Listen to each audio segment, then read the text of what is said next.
Cointelegraph had an article that came out talking about Trump was hinting at paying off the national debt with Bitcoin.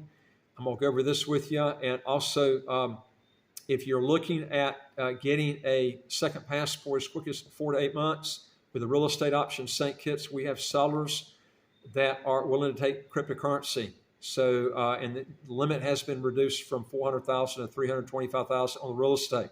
If you're interested in that, you can go to our website, www.citizenshipquickly.com, and just ask for some help. Now, in the article that we're talking about, that Elon Musk now reposts a call to end the U.S. Federal Reserve Bank. I've always wondered why they've had the Federal Reserve Bank to begin with.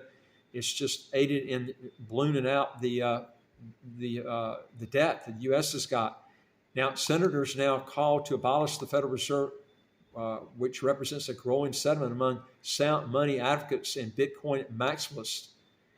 And Elon Musk appeared to support a call to end the Federal Reserve Bank in the United States after reposting a tweet from Utah Senator Mike Lee, who called for greater executive oversight over monetary policy and abolishing the central bank.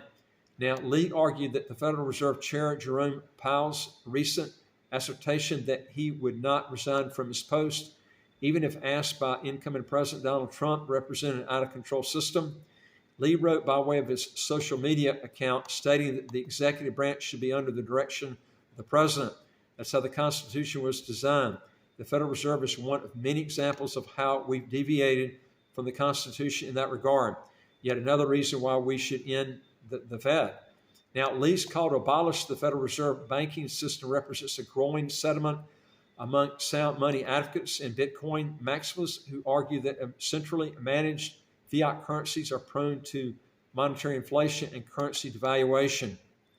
And Bitcoin is a hedge against currency inflation. Is one of the things that we're talking about here in the article. And they said it is the national debt in the United States tops $35 trillion. Bitcoin has been increasingly praised by lawmakers, individuals, and financial institutions as a hedge against the currency inflation caused by decades of money printing from the Federal Reserve. Now, Jimmy Patronis, Florida's chief financial officer and one of the officials responsible for overseeing the state's pension funds, is pushing for the state's pension funds to invest in Bitcoin to protect consumer purchasing power from a depreciating U.S. dollar. So now more and more government organizations in the United States now are gravitating towards cryptocurrency.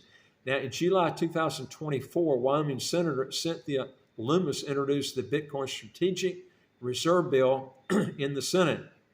Lummis specifically cited rising inflation and the corresponding loss in purchasing power as the main impediments for the bill.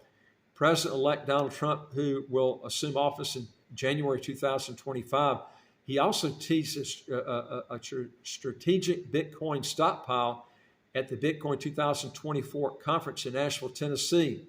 Now, shortly after Trump's keynote address at the conference, the incoming president hinted, listen to this, at using Bitcoin to pay off the national debt. Folks, again, if you can help us in this channel, we don't monetize this channel, but it does help us in the algorithm.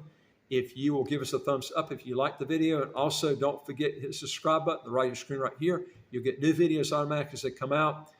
And I would like to hear from you. If you got a question, comment, put it below. And again, if you want to get your income taxes to zero or how to get a passport as quick as 4 to 8 months, go to our website, www.citizenshipquickly.com, and just ask for some help. And I look forward to talking to you on the next video. Take care.